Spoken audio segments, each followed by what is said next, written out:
hokimi Valiy Xayrulla Haybayevich bozorga o'tganlarni qabul qilishmoqda.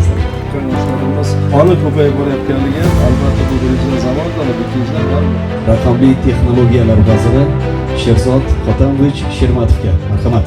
Ana Farg'ona o'tgan yilga nisbatan 2 barobar ko'paydi ishchi o'rin. ITning o'zida. O'tgan yil 700 qanchadir edi, hozir mana 1600 ga yaqinlashib qoldi. Ya'ni qaysi sohada mana shunaqa 1 yilda 2 barobar ishchi o'rnini ko'paytirish mumkin? ITda bu ancha oson. Sanoat deymiz, ishlab chiqarish boshqa, bitta ishchi o'rni yaratish 50 ming, 100 ming dollarga tushadi. ITda bitta ishchi o'rni yaratish ko'pi bilan 2 ming dollarga tushadi. Bu kompyuter stul bo'lsa bo'ldi-da. Asosiysi bolani o'qitish kerak. Yapon tili, kars tili, mana ingliz tili va mana shu 3 ta tilga agar o'qitadigan bo'lsak, biza kompaniya olib kelib berishdan hech qanaqa muammo yo'q. Kompaniya keladi, bu yerda ishchi o'rni yaratadi. Bironta bizani aqlli, bilimli bolalarimiz chet elga qiynalib ketib, u yerda ish qidirib yurishga hojati yo'q. Hamma ishni biz masofadan O'zbekistonga olib kelishga imkoniyatimiz bor. Prezidentimiz shunga sharoit qilib qo'yganlar.